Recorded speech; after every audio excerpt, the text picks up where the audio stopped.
entré dans la sphère de la marchandise aujourd'hui. Ça se vend, ça s'achète. Alors qu'à l'époque, c'était même quasiment interdit de faire cela. Dans le comité olympique, les premiers pensionnaires du comité olympique interdisaient à ce qu'un sportif touche de l'argent. Vous imaginez ça aujourd'hui?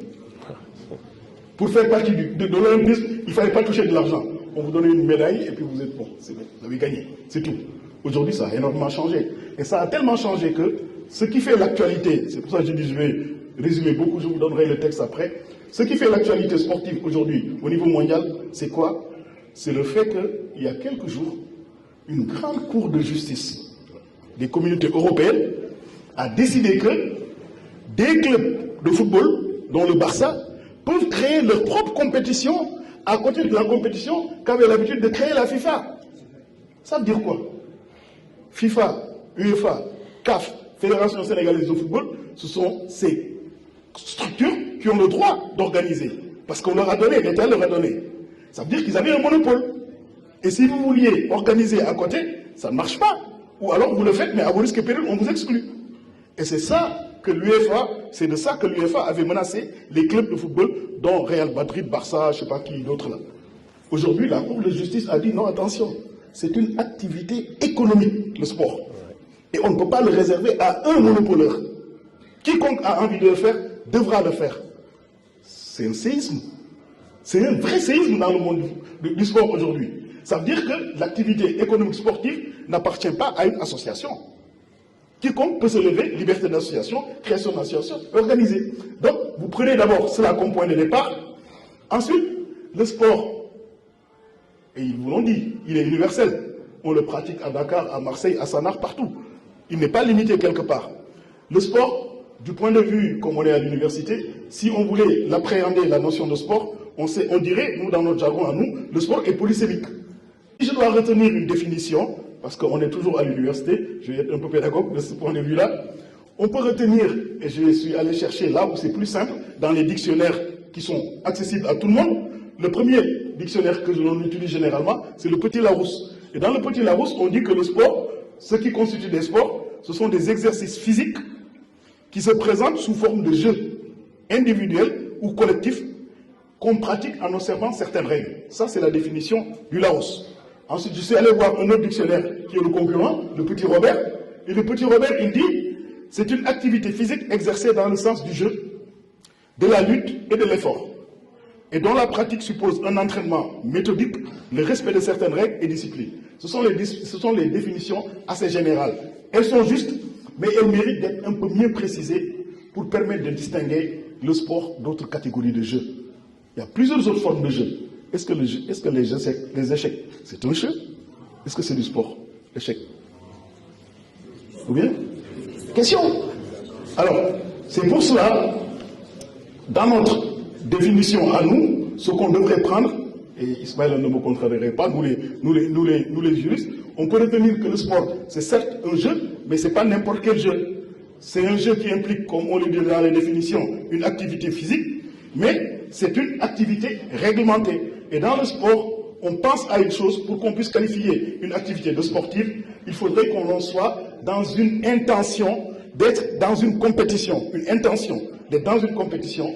Et comment on peut être dans l'intention d'être dans une compétition? C'est quand vous êtes dans une salle, vous la fermez, vous êtes dans un endroit, vous la fermez, vous dites aux gens, pour nous regarder, il faut payer. Dès qu'il y a de la billetterie, il y a déjà quelque chose. Ensuite, quand la compétition elle se déroule, est-ce que vous gagnez quelque chose à la fin?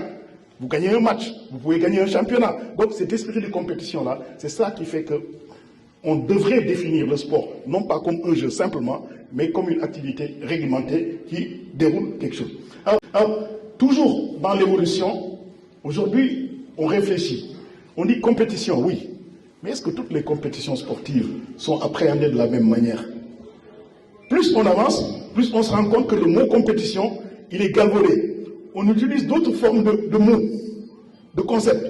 On va manifestation sportive, oui d'accord. Manifestation sportive, ça va encore. Mais quand on va vers spectacle sportif, il y a un énorme changement. Le spectacle sportif, c'est Youssou N'Dour qui fait son concert, vous voulez vous payer. Ce n'est plus du tout une manifestation sportive. À ce moment-là, l'argent commence à arriver. Donc, ça devient une véritable activité économique et jusque dans les concepts, ça change. Ça, c'était juste des considérations pour définir ou pour situer un peu le mot sport. Mais cette évolution, qui ne se limite pas seulement à une évolution sémantique, une évolution de mots, cette évolution, ça traduit aujourd'hui, à mon avis, l'acceptation de l'orientation économique du sport. Et quand quelque chose va dans l'économie, la manière de gérer cela va fondamentalement changer. Vous ne gérez pas une activité d'intérêt général, service public pour tout le monde, de la même manière que vous allez gérer une activité qui doit être rentable. C'est pas pareil. Même du point de vue comptable, on disait les services publics doivent être équilibrés, alors que les services économiques doivent être rentables. C'est pas la même chose. Alors de ce point de vue-là, ça amène à s'interroger, et c'est cela la pertinence de votre thème d'aujourd'hui, ça amène à s'interroger sur la gestion du sport. C'est quelque chose qui est devenu complexe. On appelle management du sport. Le management du sport, on est à l'université encore une fois, vous m'excuserez les concepts, c'est une science, c'est une technique, c'est aussi un art. Trois choses, science, technique, art. L'objet de ce management du sport, c'est de proposer un cadre pour permettre d'une part de mieux comprendre les organisations sportives, peut-être que Nala vous en parlera, ainsi que le système de fonctionnement, et d'autre part, d'agir concrètement au sein de ces organisations pour avoir un peu plus d'efficacité.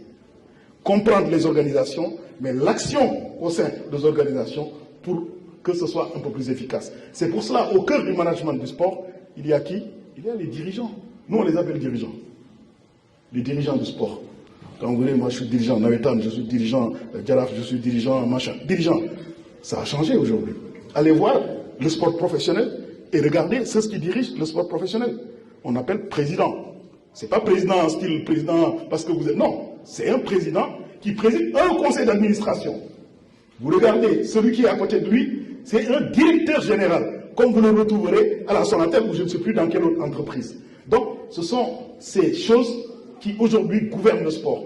On manage le sport de la même manière qu'on managerait une entreprise. Vous allez au Paris Saint-Germain, vous allez trouver le prince arabe, là, Khelaïfi, je crois, il s'appelle. C'est lui le président. Mais au Paris Saint-Germain, il y a un directeur général. Pour atteindre les objectifs en jeu de performance, il faut des dirigeants qui soient bons, qui soient compétents et qui soient adeptes d'une bonne gouvernance.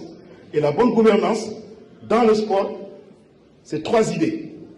Trois idées. La première, c'est que les décisions que prennent les dirigeants doivent être les meilleures dans l'intérêt du sport.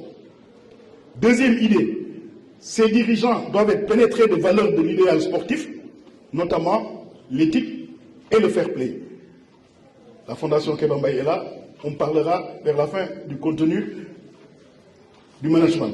Enfin, ces dirigeants doivent incarner des valeurs telles que tous les comportements déviants et autres tricheries soient bannis des compétitions sportives.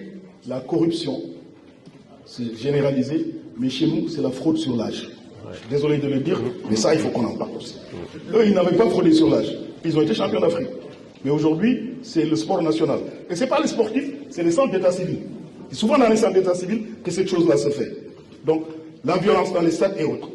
Donc, ce que nous visons en parlant de quelle place doit avoir la gouvernance du sport, elle doit être centrale et elle doit avoir la même place que le coaching technique. Ce que fait un entraîneur au plan technique, c'est une excellente chose. Ça permet d'avoir des athlètes qui sont bons, qui sont bien préparés et qui vont gagner les compétitions. Mais ce n'est pas seulement ce que fait l'entraîneur. Parce que pour que l'entraîneur puisse être dans des conditions, il lui faut de bons dirigeants. Et ces bons dirigeants-là, c'est ce qui a amené que même au-delà du sport, dans la théorie des organisations, un concept est né qu'on appelle le corporate governance en anglais. Corporate governance, c'est le gouvernement d'entreprise. Cette théorie du gouvernement d'entreprise, c'est cela qui a montré, pour ceux qui étudient l'entreprise, à un moment donné, que le mode d'organisation d'une entreprise, son mode d'organisation, la manière dont l'entreprise est organisée, la manière dont l'entreprise est dirigée, est aussi important que le produit que l'entreprise va vendre. Parce que chez nous, on ne voit que le produit. On va mettre un bel emballage, on va faire de la publicité, jumbo, machin et tout cela. Mais comment ça sort? On ne s'en occupait pas. Mais aujourd'hui, c'est en train de changer. Le mode d'organisation de l'entreprise, Le mode, la manière dont l'entreprise est tenue, c'est ce qu'on appelle l'organisation, c'est cela la gestion, c'est aussi important que le produit que l'on met sur le marché. Et de ce